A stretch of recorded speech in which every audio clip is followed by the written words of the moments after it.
যে কোনো কাজই করেন না কেন একদমই হতাশ হওয়া যাবে না। ধৈর্য ধরে কাজ করতে হবে, সফলতা আসবে ইনশাআল্লাহ। এটাই মানতে হবে যে ধৈর্যশীল মানুষের কিন্তু সফলতা আসে খুবই তাড়াতাড়ি। আসসালামু আলাইকুম, সবাই কেমন আছেন? চলে আসলাম আপনাদের সাথে আরেকটি ব্লগ নিয়ে। আমার বাবু খেলতেছে, দেখেন তুরাজ বাবু তো মাশাআল্লাহ দিন দিন বড় হচ্ছে আর খেলাধুলা করতেছে, দুষ্টামিও করে। সব কিছু মিলাইয়া তার দিন সারাদিন যে কীভাবে যায় সে নিজেও জানে না, কারণ এত ব্যস্ত থাকে সে এক মিনিটও সময় পায় না। এত দৌড়াদৌড়ি, তার দুষ্টামি সব কিছু মিলাই আসে, একদমই ব্যস্ত সময় পার করে। তো আমার ছেলে কিন্তু মোটামুটি অনেক ব্যস্ত একজন মানুষ।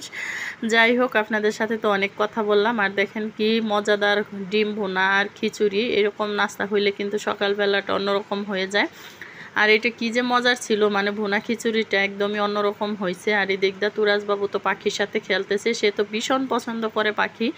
কারণ সে বাজারে গেলেও যখন মুরগি, পাখি, কবুতর যেটাই দেখে না কেন একদমই পাগল হয়ে যায় পাখির জন্য। আর এটা কিন্তু ইলিশ মাছ ভাজি করা হচ্ছে, আর ইলিশ মাছটা অনেক মজার ছিল। আর এদিক দিয়ে লাল শাকও বসানো হয়েছে আর কি চুলাতে। তো তাই বলি, ধৈর্যশীলদের সাথে আল্লাহ তাআলা থাকেন, এটা কিন্তু সত্যি কথা। আপনি যে কোনো কাজই করেন না কেন অবশ্যই ধৈর্য ধরে কাজ করতে হবে। আপনি পেজে কাজ করেন, যেই কাজই করেন, চাকরি করেন কিংবা বিভিন্ন প্রতিষ্ঠানে যেখানে কাজ করেন না কেন, নিজের কাজ করেন, সেখানে অবশ্যই ধৈর্য থাকতে হবে, না হয় কিন্তু সফলতা আসে না। একটা জিনিস করতে গেলে কিন্তু তার পিছনে অনেক শ্রম দিতে হয়। আমরা যেমন পেজে কাজ করি, অনেক পরিশ্রম করি, এরপরে কিন্তু এখান থেকে আমাদের কিছুটা আর্নিং হয়। সবসময় যে একরকম আর্নিং হয় তা কিন্তু না।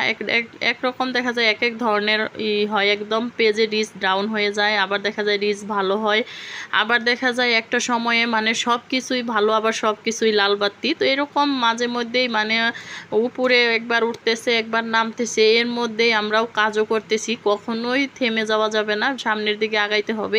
একটা টার্গেটই থাকতে হবে যে আমাদের সামনে আগাইয়ে যাইতে হবে, আমাদের এখান থেকে কিছু একটা করতে হবে। ওই আত্মবিশ্বাসে যদি কাজ করেন অবশ্যই সফলতা আসবে, এটা আমি সবসময়ই মনে করি।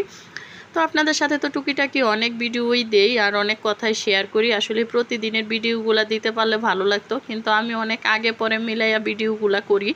কারণ হচ্ছে আমার মোবাইলে এত এত ভিডিও, আপনারা দেখলে একদম অবাক হয়ে যাবেন। আমি মানে যেটাই করি না কেন অল্প অল্প করে ভিডিও করে রাখি। এখন তো আমার মোবাইলে ভিডিওতে জায়গাই হয় না, এরকম অবস্থা।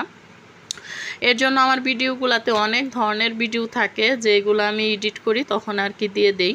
তো এদিকটা বড় মাছ দিয়ে, আর এটা হচ্ছে ধুরমা দিয়ে রান্না করা হচ্ছে। আর এই রুই মাছটা এত মজার ছিল, মানে নদীর রুইগুলো আসলেই অনেক ভালো হয় খাইতেও।